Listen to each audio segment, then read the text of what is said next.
Ngayon ay siya na ang naging commanding officer sa 7 CRG, si Major Joel. Ang kuha natin dyan, ang pinakabagong commanding officer ng 7 CRG, no? At saka sa ating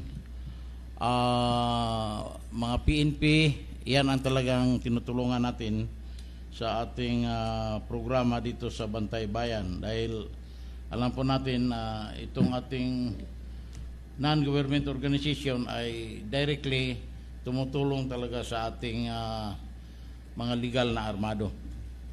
Siguro sa lahat ng ating mga Bantay Bayan organizers, chapter chairman at sa mga members nationwide, pasalamat tayo dahil sa mga nakaraang calamities, no, sa ating bansa, ay nandoon sila sa kanilang mga chapters, tumutulong lalo na sa mga areas na badly hit by the latest typhoon, no. So maraming Bantay Bayan tayo diyan na tumutulong. Pero kung minsan kanina yung topic nyo kanina about nitong mga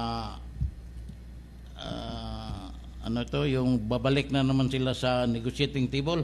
Hindi, propose lang yan. Propose pa. Propose pa yan. Hindi pa yan. Hindi pa yan final. Pero para sa akin, sa tagal, no, more than 30 years na tayo dyan sa pakikibaka nitong mga matawag natin na insurgency-related problem, nakita natin na tama si Secretary Lorenzana sa Department of National Defense, ang ating Chief of Staff, ang ating PNP, tama sila doon sa kanilang stand na sana wala na yung tinatawag nating ceasefire, no? Kasi for so long a time, way back 1930 pa yan eh. Yan ang kanilang program under sa People's Protracted War Strategy. Ang tinatawag yan, one step backward policy. Ngayon, they are now in the process of having their two-step forward policy na itong nangyayari ngayon sa ating bansa na halos lahat tayo ay apektado na. Yung ceasefire, tama, ang analysis sa military, sulong i-time pa ito. Hindi man talaga ito ang solusyon, no? Kasi under sa program nila, yung CPP, NPA, NDF, na ang bagong pangalan yan, CNA na. Akala natin yung CNN ay TV station ito. Hindi. Yung CNN na yan, ang CDN, Communist Party of the Philippines, ang N, New People's Army, another N is the National Democratic Front. So yung sinasabi nilang ceasefire, ang NDF, dahil ito ang pinaka-propaganda arm nila, sila ang nag-negotiate doon sa ceasefire. Pero kung tingnan mo, ang tunay na meaning ng ceasefire, cease ang NDF, ang NPA fire. So yan ang ceasefire ng komunista. Marami na pong pagkakataon na ginagawa nila yan. Yung nag-visit lang dito si Father Luis Alanduni, isa itong pare from Negros na siya ngayon ang pinaka-leader sa National Democratic Front. Kaya nandiyan yan sa Bible nga, seek ye the truth, no?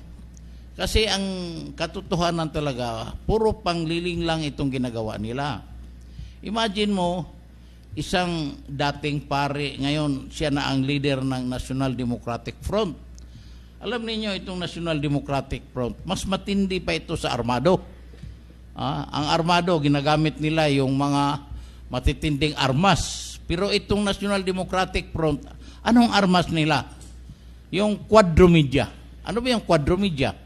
Nandyan ang TV, nandyan ang dyaryo, nandyan ang tinatawag natin na radio, at saka nandyan pinaka-most powerful ngayon, itong ating mga internet.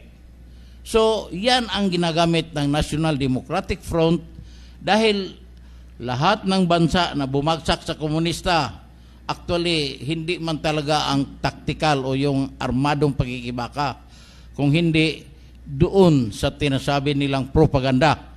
Kasi alam po natin yan, may kasabihan, pen is mightier than a gun. Kaya itong kasabihan na ito, gi-analyze ito sa ating armed forces. Kaya nag-come up ang Armed Forces of the Philippines, kasi alam nyo, para sa kaalaman po ng katrupang Pilipino, ang ating legal na armado ay ito ay sinawag armado, no? May armas yan.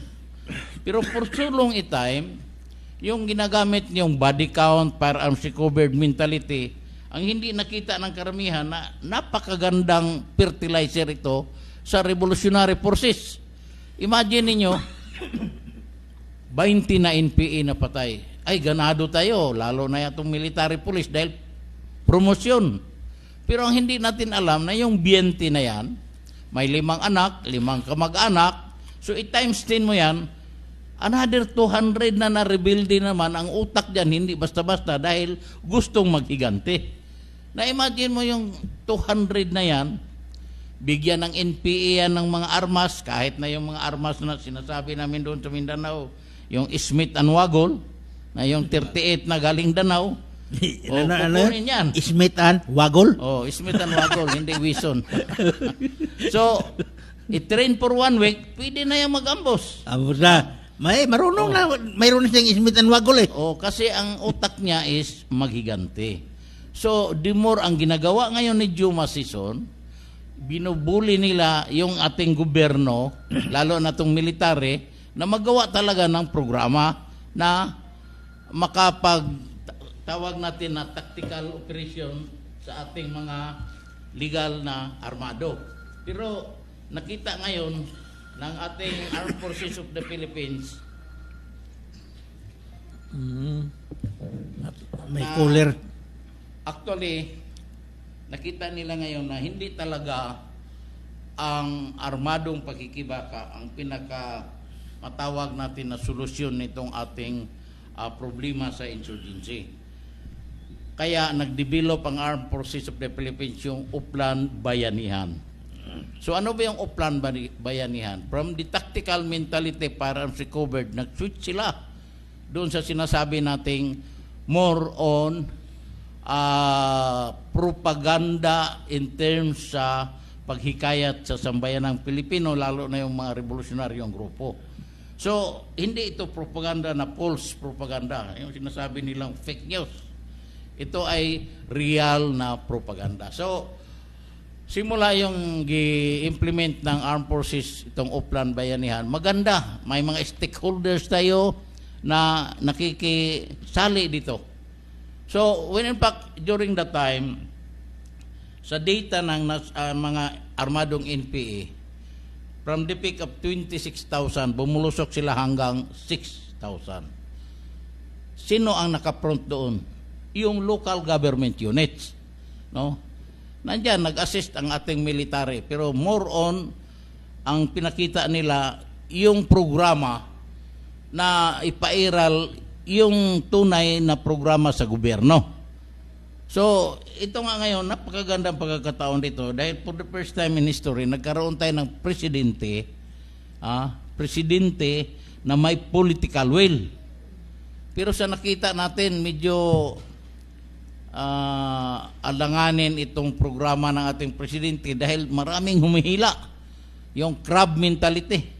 Okay lang yung crab mentality kung sa kapakanan ng bayan. Pero crab mentality, dahil mayroong isang ideolohiya dyan na gusto yan ang ipairal sa buong bansang Pilipinas, yung mga ideolohiya ng komunista. So, ito ngayon, sa People's Protracted War Strategy nila, lahat tayo biktima. O ilan ba ang naging biktima ngayon itong Sapir Typhoon? Alam, para sa kaalaman ng lahat, matagal na po na programa ng mga New People's Army yan. Kasi itong mga rebuilding grupo, ginagamit nila lahat ng mga pamaraan to include the environment. Imagine mo, ang gamit sa gira, pakikibaka, ginamit yung environment. Bakit ko nasabi ito? Dahil for the past 15 years, actual ito na pangyayari, lalo na doon sa Mindanao area. Kasi nakita natin yung dito sa Metro Manila, ano ba yung bagyo dito na pinakamatindi? Undoy. O, yung Ondoy. Luzon, Visayas, Mindanao, sa panahon ngayon, ang mga pangyayari sa Bagyo, puro first time. Di ba?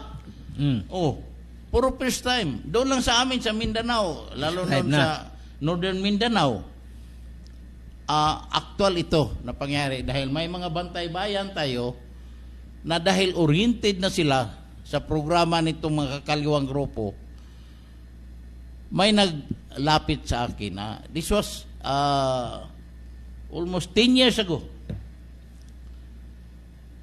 Dok, nag-distribute ang mga NPA dito ng mga chinso.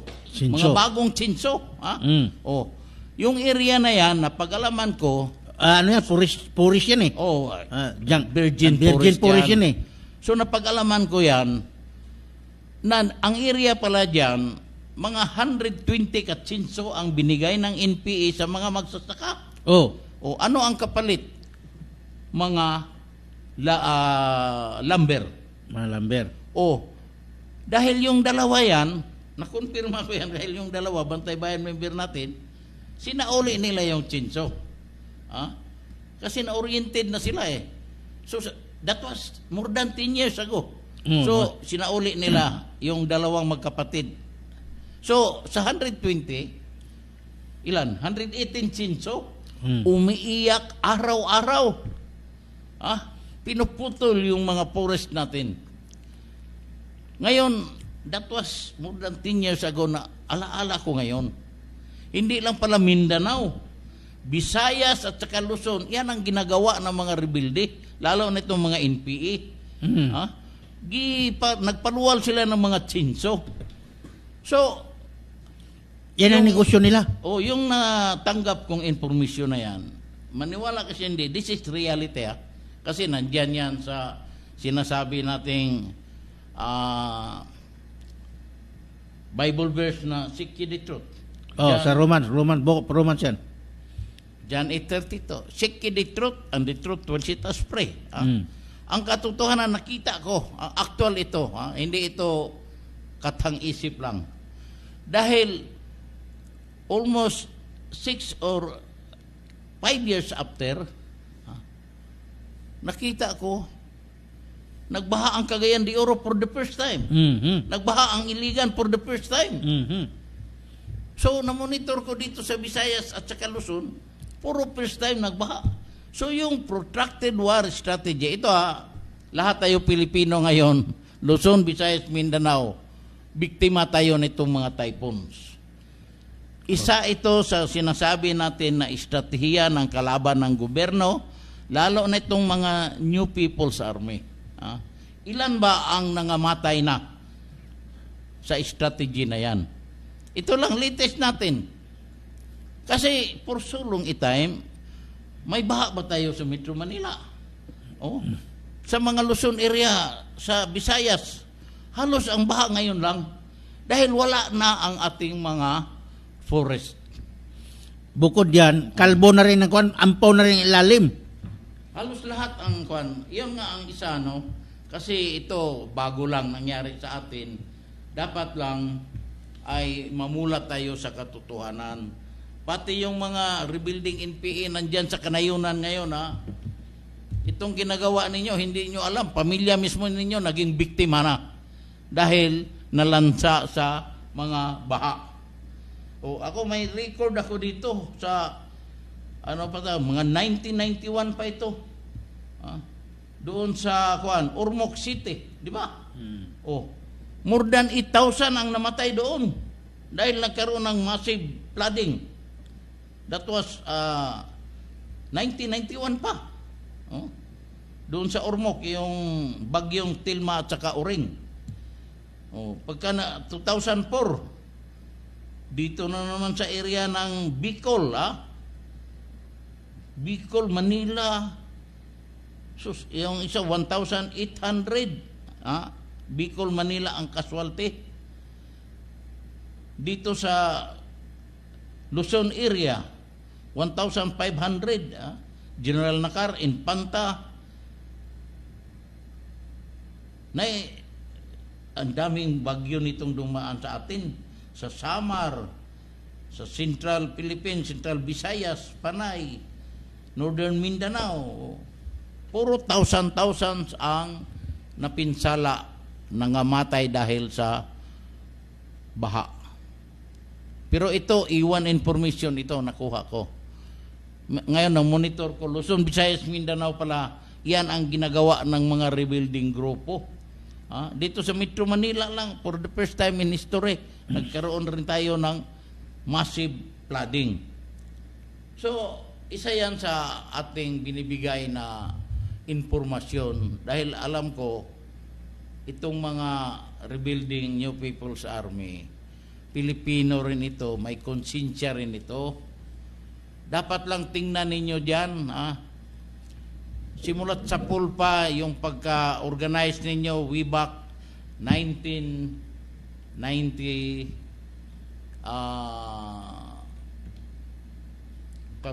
ang March 1998. Yun ang sinasabi natin na matagal na kayo dyan, pero halos ang ginagawa ninyo ay puro distraction. So ito ngayon, sana makonsensya rin kayo dahil timing ang pagkakataon nito dahil for the first time in history nagkaroon tayo ng isang presidente na may political will. Ito ngayon, nag-offer ang presidente for the first time na lahat ng mga rebuilding na mag-surrender, magkaroon ng housing, magkaroon ng livelihood. 34 kHz, DWDD, Katropa Radio, iba tayo. Kami po ay kasapi ng KBP, Kapisanan ng mga Broadcaster ng Pilipinas.